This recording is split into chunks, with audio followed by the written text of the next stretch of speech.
अफगानिस्तान में अमरीकी फौज के साबिक कमांडर्स ने शिकस्त तस्लीम कर ली।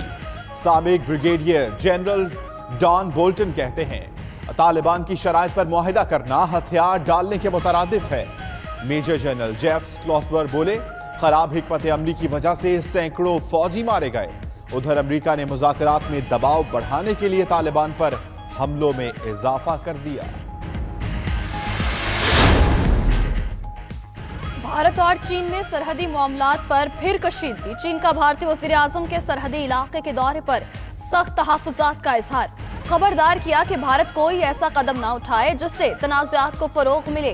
भारत ने चीन के तहफ़्फ़ुज़ात को मुस्तरद कर दिया।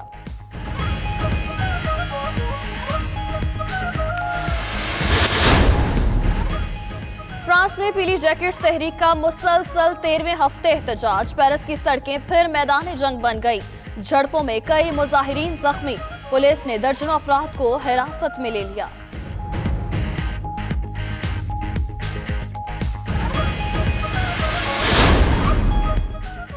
शाम के सूबा दीर अल जोर में अमरीकी हिमायत याफ्ता कुर्द मलेशिया का दाइश के खिलाफ बड़ी कार्रवाई का आगाज। कुर्द मलेशिया के तर्जुमान का कहना है कार्रवाई के दौरान बाखोज गांव में दाइश के आखिरी ठिकानों को तबाह कर देंगे।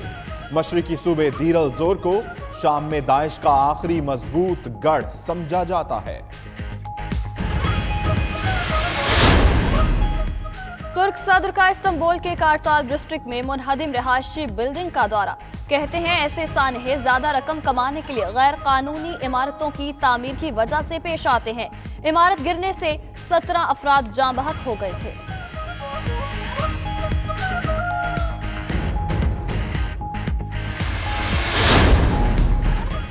मलकाए बरतानिया के शौहर प्रिंस फिलिप ड्राइविंग लाइसेंस से रजाकाराना तौर पर दस्तबरदार।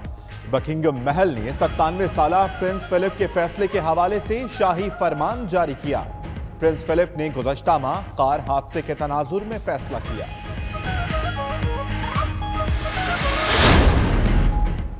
साबिका मिस कोस्टारिका यास्मीन मोरेलेस का मुल्क के साबिक सदर पर जिनसे हिरासती का इल्जाम। कहती हैं ऑस्कर एयास ने उन्हें 2015 में ज्यादती का निशाना बनाया। ऑस्कर एयास कोस्टारिका के 2 मरतबा मुंतखब सदर रह चुके हैं। 78 साल न्यूक्लियर साइंसदान ऑस्कर एयास को अमन का नोबेल इनाम भी मिल चुका है।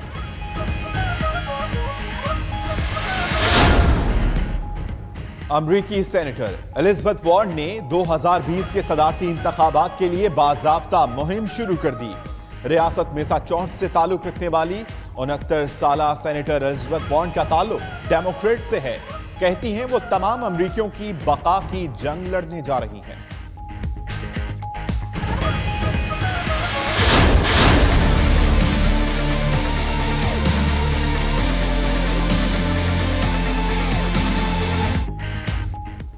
पाक बहरिया के ज़ेरे एहतमाम मश्क अम 2019 का दूसरा दिन।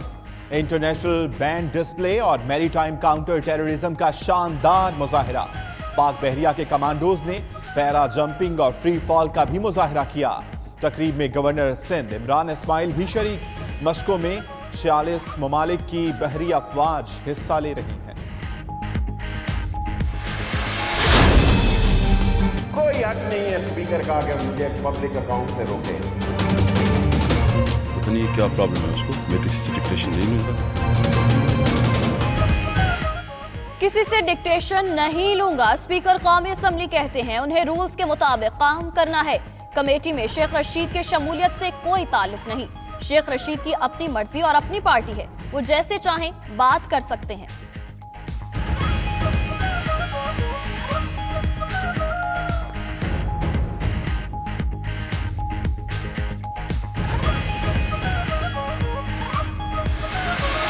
शहबाज शरीफ घुटने के बल लेटा हुआ है कि जिसको मर्जी ले आओ, शेख रशीद को न लाओ। इमरान खान साहब ने कहा कि शेख रशीद दुनिया इधर से उधर हो जाए, इनको एनआरओ ना आसिफ जरदारी को मिलेगा और ना नवाज शरीफ को मिलेगा। ये सारी बीमारियां मुल्क से भागने की बीमारियां हैं। और अब कतरी नहीं पीछे हो रहा, ये सारी कतरी से लेके पथरी तक की सियासत दफन होने जा रही है दोनों खानदानों में।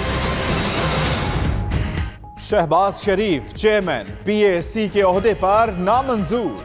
शेख रशीद ने हुकूमत से तहरीक अदम एतमाद लाने का मुतालबा कर दिया।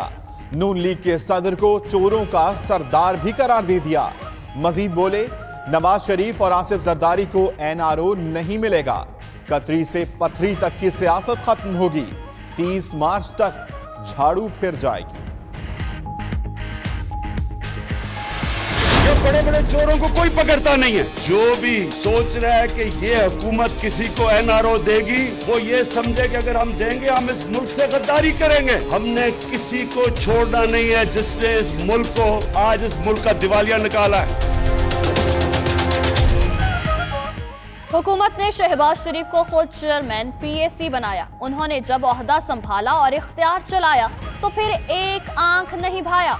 वजीर आजम ने अपोजिशन लीडर पर मुजरिम का लेबल भी लगाया।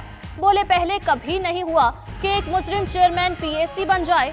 किसी को एनआरओ नहीं मिलेगा। मुल्क का दिवालिया निकालने वालों को नहीं छोड़ेंगे।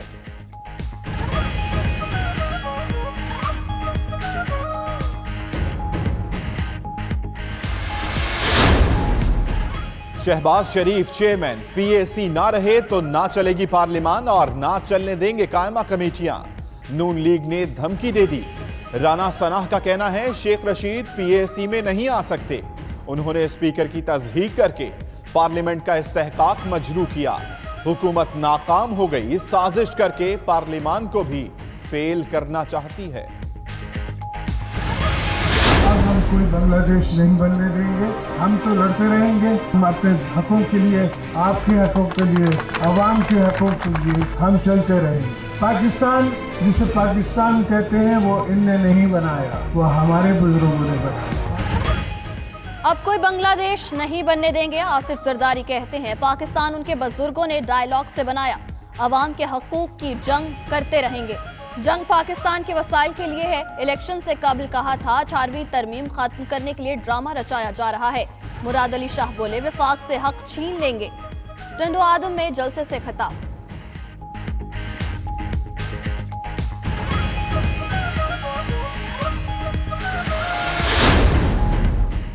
वजीर आजम इमरान खान आज एक रोजा दौरे पर दुबई जाएंगे। दौरा शेख मोहम्मद बिन राशिद की दावत पर होगा। Imran Khan world government summit की तकरीब से खिताब भी करेंगे। यूएई की क़यादत के साथ मुलाकातें भी होंगी।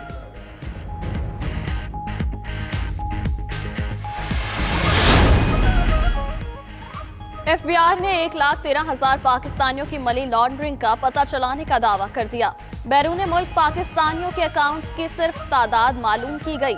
7 माह में ये पता चला कि इन अकाउंट से पाकिस्तानियों को भी तरसीलात तो हुई हैं।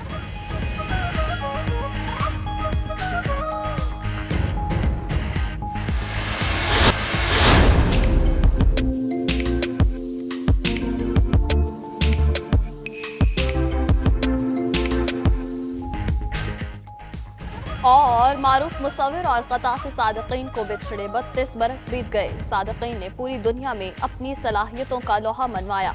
अपने फ़न की बदौलत मुख्तलिफ कौमी और बैनुल अक़वामी अवार्ड्स हासिल किए।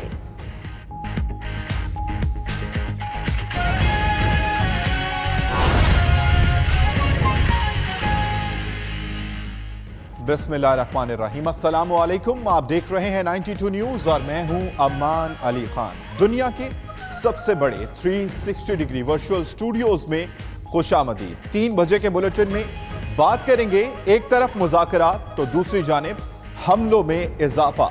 अफगानिस्तान में हो क्या रहा है यह आपको इसी बुलेटिन में बताएंगे। और इस बुलेटिन में मैं हूं आपके साथ माहम जाहिद। बुलेटिन का बाकायदा आगाज करेंगे और आपको बताएंगे अफगानिस्तान में क़याम अमन के लिए पाकिस्तान की कोशिशें काबिले सिताइश हैं। अमरीकी सेंट्रल कमांड के सरबराह जनरल जोसेफ वॉटल का सेनेट की कायमा कमेटी में बयान। कहा, अफगान अमन माहिदे में पाकिस्तान के मफादात का ख्याल रखा जाए। अपनी जोग्राफियाई अहमियत के बायस पाकिस्तान अमरीका के लिए अहम तरीन मुल्क बन गया है। आपको अहम खबर से अपडेट कर रहे हैं। अफगानिस्तान में क़याम अमन के लिए पाकिस्तान की कोशिशें काबिले सिताइश हैं और अमरीकी सेंट्रल कमांड के सरबराह जनरल जोसेफ वॉटल का सेनेट की कायमा कमेटी में बयान। इसी हवाले से तफसीलात जानेंगे। वाशिंगटन से हमारे साथ मौजूद हैं खुर्रम शहजाद। खुर्रम शहजाद, बताइएगा मजीद क्या कहना था अमरीकी सेंट्रल कमांड के सरबराह का?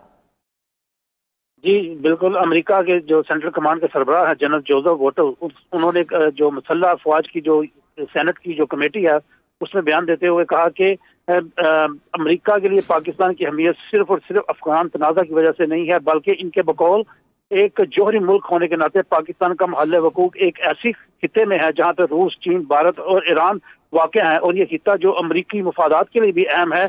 ये पाकिस्तान, और इसी वजह से पाकिस्तान की अहमियत और बढ़ जाती है। उनका ये भी कहना था कि जो इसी तनाज़ुर में पाकिस्तान जो है वो अमेरिका के नज़दीक एक अहम आलाए है। उनका ये भी, उन्होंने एक इस बात का भी एतराफ़ किया कि पाकिस्तान ने जो अमरीकी नुमाइंदे जो पिछले दिनों पाकिस्तान आए हुए थे, खुसूसी जलमा खलीलजाद, उनकी अफगान अमन के लिए तालिबान के साथ बातचीत में जो किरदार पाकिस्तान ने अदा किया है वो बहुत मुस्बत रहा है, वो बहुत हेल्पफुल रहा है। और हम चाहते हैं पाकिस्तान इसी तरह से जो अमन के लिए जो कोशिशें हैं वो जारी रखे। उनका जो अफगानिस्तान और पाकिस्तान से मुतल्लिक अमन के हवाले से जो कायमा कमेटी को बयान दिया, उसके मुताबिक अमरीकी कोशिशों में पाकिस्तान का किरदार जो है वो पिछले जो माजी की बनिस्बत अब काफी मुस्बत हो गया है। और अब हम चाहते हैं कि पाकिस्तान जो अफगानिस्तान से मुतल्लिक़ जो डेवलपमेंट हो रही है उसमें पाकिस्तान के स्टेक्स जो हैं उनका तहफ़्फ़ुज़ किया जाए, पाकिस्तान के जो तहफ़्फ़ुज़ात जो हैं इस सारे प्रोसेस के अंदर उसका भी ख्याल रखा जाए। और जो ओवरऑल जो उनकी जो जेस्चर्स है वो पाकिस्तान से मुतल्लिक़ काफी मुस्बत था। और उनका जो बयान था उसके मुताबिक पाकिस्तान के जो इस वक्त जो पोजीशन है अफगानिस्तान के अमन प्रोसेस के अंदर, हम उसका तहफ़्फ़ुज़ करेंगे। जी, बहुत शुक्रिया खुर्रम शहजाद, आप हमें तमाम तर तफसीलात से अपडेट कर रहे थे।